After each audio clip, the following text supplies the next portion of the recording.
ഇവിടെ നമ്മളെ ക്യാപ്റ്റൻ ഉണ്ട്. ക്യാപ്റ്റനോട് നമുക്ക് ചോദിക്കാം.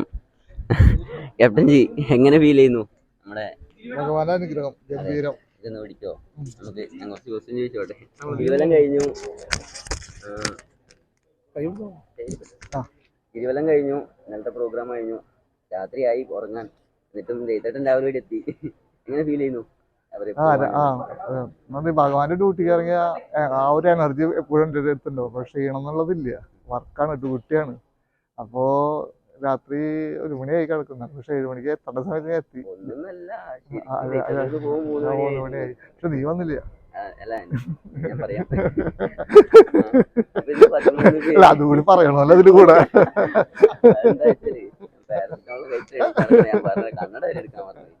അപ്പൊ രേതേട്ടാ 13 പേര് പോവാണ്, അവരോട് എന്താണ്?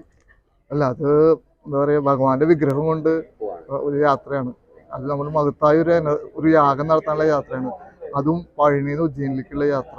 അതൊരു ആത്മീയ പാതയാണ്. അവിടെ ഒരു ഓപ്പൺ ആവുകയാണ്, ഒരു ആത്മീയ പാത ഓപ്പൺ ആവുകയാണ് അവിടെ. അത് തമിഴിലാണ് അവിടെ യാത്ര. അപ്പൊ അതിന് അതിൻ്റെതായ ഒരു പവർഫുൾ ഉണ്ട്, ഒരു ചരിത്രത്തിന്റെ ഭാഗം അതിന്. അപ്പൊ അതിന് നിയോഗിക്കപ്പെട്ട 13 പേരാണ് അതിന് തയ്യാറായിട്ട് പോകുന്നത്. അപ്പൊ ആ ഒരു അനുഗ്രഹം അവർക്ക് ഉണ്ടാവും. കുറേ കോൾസ് കിട്ടുന്നുണ്ട്, വരാൻ പറ്റാത്തവർക്കും വിഷമമുള്ളവർക്കെല്ലാം, അവിടെ എത്താൻ പറ്റാത്തവർക്ക്. അവർക്ക് എന്താണ് രേതേട്ടാ പറയാനുള്ളത് അവരോട്?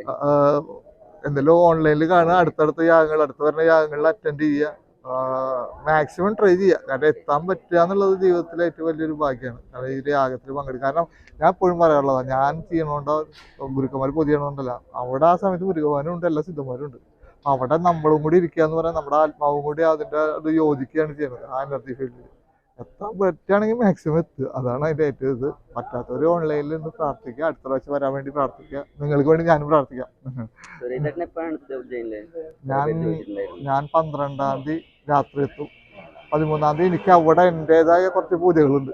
അല്ല, ഞാൻ ഇതുവരെ വെളിപ്പെടുത്താത്ത ചില കാര്യങ്ങൾ എനിക്ക് ചെയ്യാണ്ട്. 13-ാം തീയതി ഫുള്ള് ആ ഒരു ദിവസം അതിന് വേണ്ടിയിട്ടുള്ളതാണ്.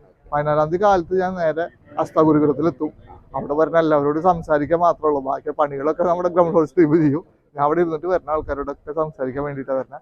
14-ാം തീയതി ഒരു 2-3 മണി വരെ അവിടെ ഉണ്ടാവും. ഉച്ചയ്ക്ക് 3 മണിയാകുമ്പോൾ റൂമിൽ പോകും, കുളിച്ച് ഫ്രഷ് ആയിട്ട് വൈകുന്നേരത്തെ പരിപാടി.